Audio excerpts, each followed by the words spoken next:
अस्सलामु अलैकुम वरहमतुल्लाहि वबरकातुहू। 6 शाबान बात करेंगे सिर्फ 5 मिनट के मदरसे में कुरान और हदीस की रोशनी में इस्लामी तारीख पर हज़रत अमीर मुआविया रज़ियल्लाहु ताला अन्हु की खिलाफत और हुकूमत के बारे में। हज़रत अमीर मुआविया रज़ियल्लाहु ताला अन्हु से हज़रत हसन ने सुलह करके 41 हिजरी में खिलाफत आपके सुपुर्द कर दी और हज़रत हसन के लिए 10 लाख दरहम सालाना वजीफ़ा मुकर्रर कर दिया। इस साल को तारीख़ अरब में आमुल जमात का नाम दिया गया। जिहाद का सिलसिला असर-ए-नौ जारी करने के लिए लश्कर को 2 हिस्सों में तकसीम कर दिया। एक हिस्सा सर्दी के मौसम में जिहाद करता और दूसरा ताज़ा दम हिस्सा गर्मी के दिनों में मसरूफ़ जिहाद रहता। आपने रोमियों से 16 जंगें लड़ी और लश्कर को वसीयत फरमाते कि रोम का गला घोट दो। उसके खिलाफ इनके दौरे खिलाफत में बहरी बेड़े के जरिए जजीरा कब्रस फतह हुआ। अफ्रीका और रूम के कुछ किले फतह हुए। जंगे सजिस्तान के जरिए सिंध का कुछ हिस्सा मुसलमानों के कब्जे में आया। मुल्क सूडान और काबुल फतह हुआ और मुसलमान हिंदुस्तान में कन्ना मील के मकाम तक पहुंचे। अफ्रीका में सूडान तक इस्लामी परचम लहरा दिया। नहर जिहोन को पार करते हुए बुखारा और समरकंद को फतह किया। अमीर मुआविया ने कुस्तुनतुनिया पर ज़बरदस्त लश्कर रवाना किया। यही वो ग़ज़वा है जिसमें शिरकत करने वालों की मग़फ़िरत की पेशनगोई खुद अल्लाह के रसूल सल्लल्लाहु अलैहि वसल्लम ने दी। हज़रत अमीर मुआविया ने एक कामयाब हुक्मरान के हैसियत से बहरी जंग तक फ़ौज तैयार की। मिस्र और शाम के साहिली इलाकों में जहाज साजी के कारखाने कायम किए।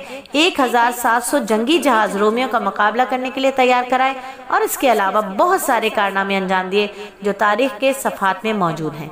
और अब बात करें नबी सल्लल्लाहु अलैहि वसल्लम के मौजज़े की कि उम्मत के बारे में की है मेरे नबी सल्लल्लाहु अलैहि वसल्लम ने एक पेशनगोई। आप सल्लल्लाहु अलैहि वसल्लम ने फरमाया, तुम लोग हूबहू उन लोगों के तरीकों की पैरवी करोगे जो तुमसे पहले गुजरे हुए हैं, यहाँ तक कि अगर वो एक जंगली जानवर 100 समार के सुराखों में दाखिल होंगे तो तुम भी उसमें घुस जाओगे। लोगों ने अर्ज किया, या रसूलल्लाह सल्लल्लाहु अलैहि वसल्लम, पहले आदमियों से मुराद यहूद नसारा है। नबी सल्लल्लाहु अलैहि वसल्लम ने फरमाया, और कौन? यानी आज हम लोग यहूद नसारा की कितनी पैरवी कर रहे हैं ये बतलाने की ज़रूरत नहीं है। उम्मत के अहवाल खुद जाहिर कर रहे हैं कि आज हम किसके तर्ज ज़िंदगी पर चल रहे हैं और किसको पसंद कर रहे हैं। अल्लाह हमारे हालों पर रहम फरमाए और हमें आफ़ियत अता फरमाए। और एक फ़र्ज़ के बारे में बात करें कि कुरान में अल्लाह ताला फरमाता है, अल्लाह ताला ज़िंदगी भी देता है और मौत भी देता है। अल्लाह ताला के अलावा कोई काम बनाने वाला और मदद करने वाला नहीं है।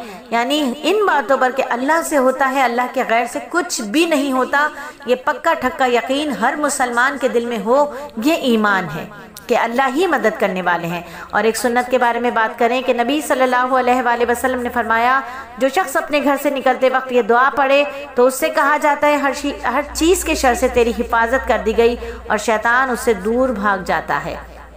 बिस्मिल्लाहि तवक्कलतु अलल्लाह ला हौला वला कुव्वता इल्ला बिल्लाह, यानी मैं अल्लाह के नाम लेकर उसी पर भरोसा करते हुए घर से निकलती हूँ। नेक काम करने की क़ुव्वत और गुनाहों से बचने की ताकत अल्लाह ही की तरफ से है। और एक बहुत ही अहम अमल की फजीलत कि नबी पाक सल्लल्लाहु अलैहि वसल्लम ने फरमाया, मैं और यतीम की परवरिश करने वाला जन्नत में इस तरह होंगे। आप सल्लल्लाहु अलैहि वसल्लम ने अपनी शहादत और बीच की उंगली से इशारा करके फरमाया, यानी जिस तरह ये दोनों उंगलियां करीब करीब हैं, इसी तरह मैं और यतीम की परवरिश करने वाला दोनों करीब होंगे। और एक गुनाह के बारे में बात करें कि कुरान में अल्लाह ताला फरमाता है, जो लोग खुद भी कंजूसी करते हैं और दूसरों को भी कंजूसी करना सिखाते हैं और जो कुछ अल्लाह ताला ने अपने फजल से उनको दिया है वो उसको छुपाते हैं, और हमने ऐसे नाफरमानों के लिए जलील करने वाला अजाब तैयार कर रखा है। और दुनिया के बारे में मेरे अल्लाह ने कुरान में फरमाया कि दुनिया की ये सारी चीज़ें दुनियावी ज़िंदगी में ही बरतने के लिए हैं, आखिरत में ये सब काम नहीं आएंगी। आखिरत की जो नेमतें हैं आपके रब के पास वो परहेजगारों दीन पर चलने वालों के लिए ख़ास हैं।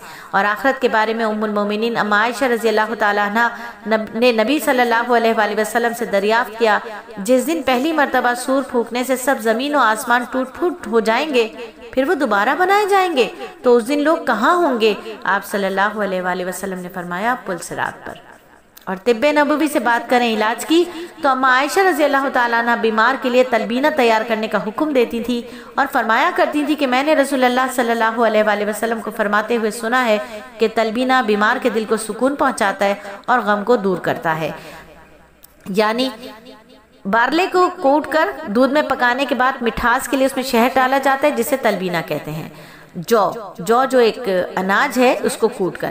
اور نبی صلی اللہ علیہ وآلہ وسلم نصیحت فرماتے ہیں کہ دنیا میں اس طرح رہو جیسے کوئی اجنبی پردیس میں رہتا ہے یا راستہ چلنے والا مسافر راستے میں رہتا ہے.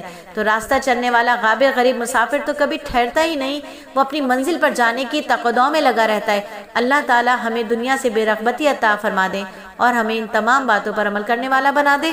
الحمدللہ 5 منٹ کا مدرسہ ترغیبی بات کے ساتھ صرف اور صرف 5 منٹ 25 سیکنڈ میں مکمل ہوا.